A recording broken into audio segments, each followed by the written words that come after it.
We're back on Fresh Waves. We have Sue Reynolds in the studio this morning, and we've been talking about novels and writing your first novel and some of the things that are involved in writing your first novel. And now we're going to switch it more to therapeutic writing, where it's writing just for you. And even if you are writing your first novel, maybe the first, what we call shitty draft, should be just for you.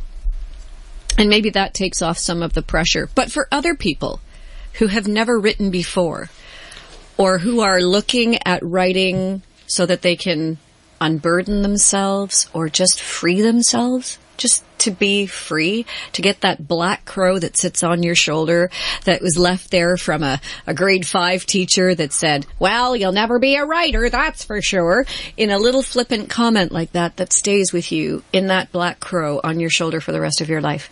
Writing can be so wonderful in so many ways. I suggested to someone last year that they start to journal, that maybe this will help them get through what they were trying to express, what they were trying to feel. And this woman's response was, oh, I do that already. I'm writing, I journal every day so that when I'm not here, my children will have my story. But that's not journaling. That's memoirs. That's writing your life story. Journaling and therapeutic writing is a whole different ballgame, isn't it? Absolutely. Yeah. If you want to write for therapeutic benefit, I mean, one of the first things is that you're writing only for yourself. You're putting your voice, your experiences, your feelings in particular. I said it in the last hour when I was talking about writing fiction, that you should not be telling the readers how people feel. But if you're writing for yourself, it's almost crucial that you write how you feel. That's one of the ways you can, debrief yourself from your own life, is connect with what's going on with you at a feeling level. Mm-hmm.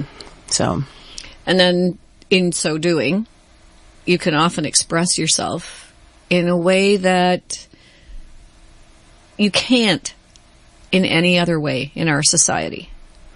That's a great point. For a lot of the writers who come to my workshops who just really need to get their stories out of their cells, out of their bodies and onto paper, they talk about the relief of being in a writing group like that, where there's a formula, a format for holding the space and keeping it safe. They talk about the relief of having a place to bring their emotions. So, for instance, this fall I'll be doing a workshop at the hospice up in Georgina for bereaved caregivers. Writing to deal with grief is a fantastic way of coping, because when you're out in the real world, people don't want to hear that you feel bad. I mean, for like, if you lose somebody for the next sort of 2-3 weeks, they'll be like, how are you doing? And then after that, they don't want to hear that, you're really engaged with grief. And yet grief is like it's a person's worst nightmare to go into a general meeting and have someone say, so how are you? And the person says, not good at all. Oh, look, they turn around, they walk to somebody else. Yeah, I'm sorry to hear that, right? Yeah. Bye. And then, so, to have a place to put your feelings of, depression, anger, irritation, loneliness, all of those things that we think of as dark or sad or difficult. The vulnerable feelings. The vulnerable feelings. This is not a culture that celebrates being vulnerable, or that can hold space for someone. It's a real gift to be able to hold space for someone who's going through something difficult without interfering, without wanting, we want to comfort them. We want them to feel better. Mm-hmm. It's hard to witness somebody feeling sad or lonely or whatever. We are empathetic creatures. So then we begin to feel that, right? Which means that we have to have a tolerance for our own sadness, our own loneliness, our own anger, our own unhappiness. So in a writing group where there's a structure. So people write together and then they read, and then witnessing is done, feedback is done in a way that doesn't interfere with their process, but that just simply witnesses it and validates it. Mm-hmm. I heard this. This was strong for me. This really impressed me in that writing. This stays with me. I can feel the heaviness in my chest, right? And not judged, just held. It's such an incredibly powerful experience. I realize I've gotten into writing together for therapy, whereas you were talking about just writing for yourself. Mm-hmm. But in some ways, that is just writing for yourself, because you're not doing it to impress anybody. You're just doing it to get it on the page and then actually get it out into the air.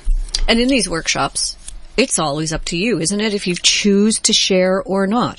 Absolutely. You can go to a writing workshop, well, the ones that I've been involved in anyway, where you could, the one I was involved in was 3 days long. And it was 100% up to you. Mm-hmm. And there were people who shared everything at the beginning and then nothing at the end. And there were the others that were the exact opposite. Mm-hmm. Shared nothing at the beginning, at the end. You couldn't get them to be quiet. In 20 minutes, I couldn't believe they'd written 5 pages. It looked like chicken scratch. But they felt safe. That the space was safe, and they realized that there was no judgment. There's a lot of people who are really apprehensive about that because they don't trust it still. We're told many times in our lives, oh, learning is done here. Put up your hand and say the wrong thing and have the wrong answer, and you're criticized and judged. Right. So it's not really a safe place to make a mistake. So we've had that reinforcement over the years, especially in the educational system, the way it's set up today. So it does take some people a little longer to trust the space. And then to understand that it is as safe as we are professing it to be. Right. And it also depends on the workshop, the intention of the workshop. Mm-hmm. I mean, there are workshops out there that are for critiquing, that are for preparing that second draft we talked about, that are about polishing the work to send it out into the world for critical assessment. But what I'm talking about is a first draft process where you're sitting down, in a circle of other writers who are equally vulnerable, and putting down on paper what you really want to put down. In the AWA method, the first thing we talk about is confidentiality, and the first rule of the confidentiality is that you don't have to you don't have to read if you don't want to read. Right. The most important thing is that you have a safe place to put it down, and sometimes that safety means that you have no intention of sharing it, and that's fine. Right. And it's interesting because in the AWA also, not only do you not have to share, but when comments are made about the writing, it's about the writing. Yes. It's not about the person. It's not about the person's, personal story. We never assume that the character that's in the piece of writing, even if the author has written it in the I voice, I did this, I did that. We never assume that character in that I voice is the writer that's sitting on the other side of the room.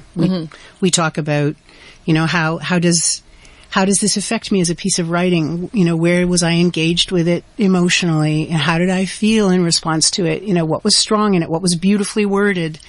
All the feedback we give initially is about the strengths of the work, and all the feedback we give always is about how effective it is as a piece of writing. Mm-hmm. As I go, because one of the strongest things a person can do sometimes when holding space for another to write or to express themselves is to not judge, but to just acknowledge that the person has spoken, that there has been an expression of some kind. And in a lot of different techniques, it's just simply, and sometimes even in a written piece, when you read an author's work, and is there in the, what is it, HMMM, or however they spell it to phonetically present that kind of response. It's so powerful. In its simplicity, it's so powerful. Silence can often be frightening. Right. And then a person doesn't know if they've been heard. But then to acknowledge the hearing without judging, that's a skill. And I find good facilitators have that skill. I'll share a technique with you. I talked about Natalie Goldberg, studying with her back in the 90s. In her workshops, she asks for recall. So not feedback, but recall. And what she says is to give back to the writer in words as close as you can to the way they wrote it, what you heard. So people start calling out, just phrases and single words or sentences from what they heard, but they're reproducing it exactly in the writer's words. So there's no judgment. It's like mirroring, right? The red wheelbarrow. the white chickens, right?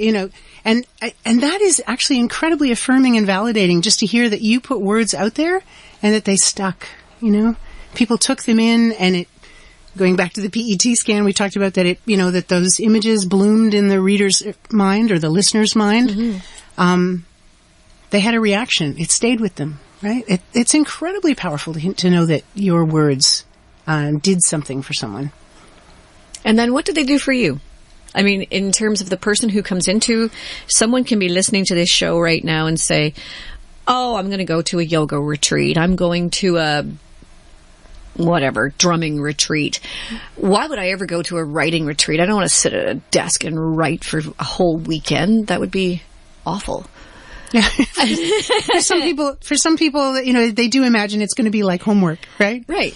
Yeah. Or it's going to be work. I mean, almost every holiday I go somewhere and I do a writing retreat. When I tell people what I'm doing, they're like, what? It's like, you sit at a computer all the time. Like, what are you doing?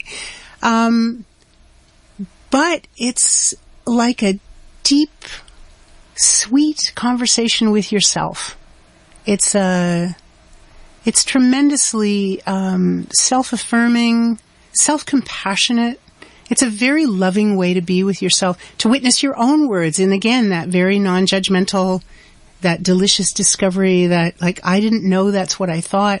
You know how sometimes you can be with a friend and you'll be talking about something difficult for yourself. And in that conversation, you discover answers, things that you didn't know you had, right? And you couldn't have gotten there without that conversation. The thing is, with your journal, you can have exactly that same kind of conversation with yourself, and you can also make those leaps of insight and get to understanding and discovery that you couldn't get to just thinking, in the hamster wheel of the mind. The hamster wheel of the mind. Sometimes that process of taking that busy brain that just, like you said, is that wheel that's going around and around and around, and putting that down on paper. I'm stunned sometimes when I go back into my work and look at what I have written 5 years ago, 2 months ago. I remember Julie McIntyre in the Expressive Arts course saying she received a poem from someone, one of her students, and the student said, I'm not sure who wrote this. Can you please tell me the author of this poem? And then laid out the poem in the email. And Julie's laughing to herself and responded, it was you. Yeah. And the reason you have no author at the bottom of that piece is because you wrote that when you were in class. It's so staggering. Funny. Isn't that amazing? Yeah. That you look back and you think, wow. Yeah, it is like a conversation. Only, with that sort of deep part of yourself that you don't engage with in other ways. If you're interested, I can talk a little bit about the research about the therapeutic value of writing. I would love to hear that. So back in the 80s, there was a professor in Austin, Texas, at a small Methodist university. He was doing research into PTSD and disclosure. And so he found this really interesting correlation that people who had experienced traumatic events in their lives were, not surprisingly, there was a residual stress associated with it that eventually was likely to resolve in, or more likely to resolve in chronic disease, early death. It had a negative health effect, having had a traumatic experience happen. But then he discovered this group of outliers. If they had had a traumatic experience and never shared it with anybody, they were massively, significantly more likely to develop chronic disease and die early. So he thought that's pretty interesting.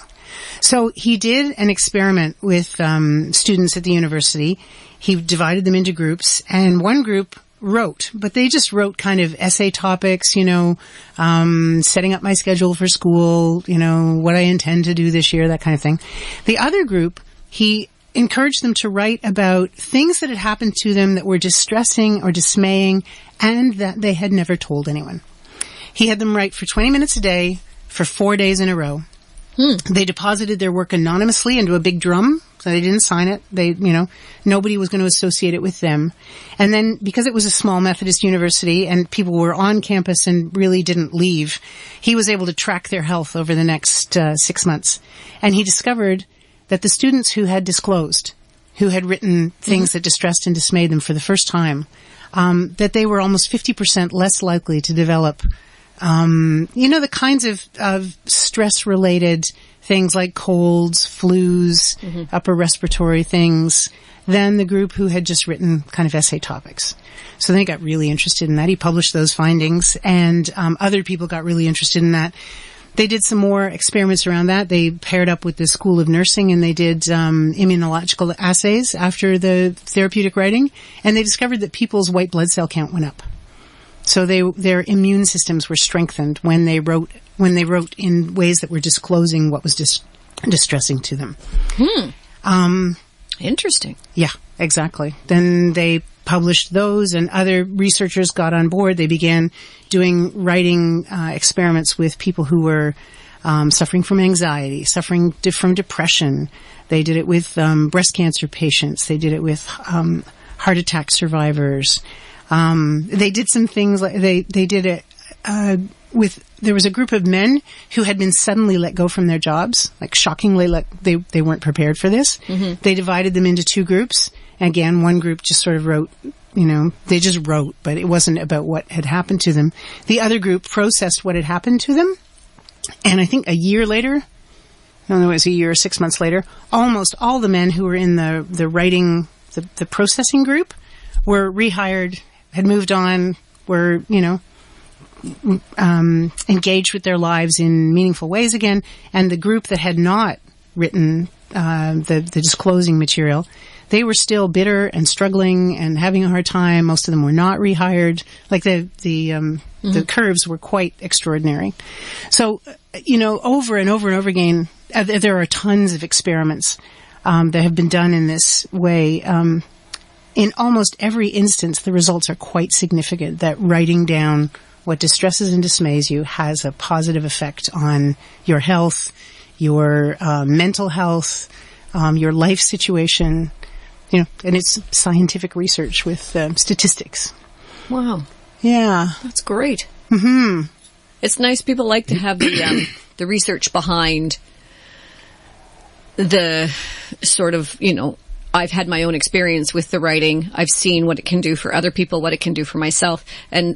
But there's the world around that needs the science to back it up before they'll listen to it. I think that's why Brené Brown is so successful, is that she has the research. She said, so I thought of the concept, or I heard somebody mention it. So I went and did the research, and 4 years later, then she produces another book or another concept, and that it gives it the credibility that people are looking for to validate the reason why they would go to a writing workshop. So I just asked you, there's all these different workshops to go to. Why would I go to a writing workshop? Well, that's a really good reason why. Is that it really can improve your mental state. It really can. Yeah, and that's the writing that you just do for yourself, right? Yeah. That's that writing with no pressure. It's just to be in conversation with yourself, to explore what you're feeling, how you've reacted to something, what's going on for you. It's never going to be published, but it has incredible value just for your own health. And that's the most important value there is. Yeah, right? Ultimately. Yeah, I heard a great analogy that if you're, you have to consider yourself like an hourglass. And the hourglass, it works really well when it has the right balance of things. But it has to be right inside before it can work outside. So whatever goes out the top of it, whatever is excess from what's in the hourglass is for everybody else. But your hourglass has to be filled with the right amount of stuff in order for it to work properly. Interesting. And it is kind of interesting because, I listened to a minister, a United Church minister this summer at weddings. I usually fall asleep during that part, but this one, she was fantastic. She was just so engaging. And she said, it's not just the joy of self or the joy of family. It's that joy that you have that splashes out the top and soaks everybody around you. And I thought, isn't that fabulous? I mean, there's a storyteller for you. it was a great thing because I find at these writing workshops that not only does it really help you with what you've written, but hearing what other people have written is inspiring. It's awesome in the true word of the word awesome, which is sometimes very scary. But it's wonderful. It's organic. It's raw. It's honest. It's wonderful. Mm-hmm. Well, and you can learn so much about craft from paying close attention to others' work, right? You'll hear how they've employed metaphor, for instance, and if you're not a person who normally works with metaphor, you can see how powerful that is, or you'll see somebody who's very skilled at dialogue, right? And you'll be inspired to try some dialogue in your own work. That's one of the things I love about the AWA workshops is that our emphasis on craft is so often based in the work that people are producing, and we learn so much from each other. Mm-hmm. Now, when you're writing this for your awful first draft, or you're writing for therapeutic value, you're not looking at grammar and sentence structure. Absolutely not. In fact, Pennebaker's protocol, the 4 days, 20 minutes a day, I mean, one of the first things he says is, you don't worry about spelling, sentence structure, syntax, grammar, punctuation. You're only writing it for yourself as long as you can read it. In fact, you don't even have to read it once you've written it. There's something about getting the story out of your body that is the thing that induces health. So Pennebaker also did these experiments where he had people, this was not about writing, this is about disclosure. He had people sit in a small room with a shower curtain across the middle of the room. Mm-hmm. There was nobody on the other side of the shower curtain. I mean, this is kind of confessional feel to this, right? But right. There was nobody on the other side. The people sat on a stool and they just told their stories to the room.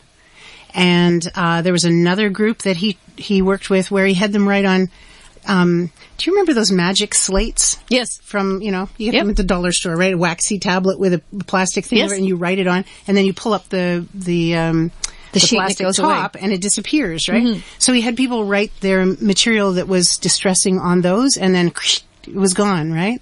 But the point is, they had expressed it. They had spoken into the air, they had written on the thing, and he tracked their health. And they had the same kinds of benefits that the people who wrote on paper did. It's the act of getting it out of your body. Right, it's the poesis. Expressing it, right? Yes. The expressive arts. Right, and the poesis. It's the process of getting to that end product, not the end product itself that really matters. It's the getting there. It's the journey. It's the journey. Somebody should write a song about that or name a group after that. Anyway, we've got to take a little break and pay some bills here at the station. You're listening to Fresh Waves on Whistle FM. And our guest this morning is Sue Reynolds. We'll be back with some more interesting stuff about therapeutic writing right after this. Stay tuned.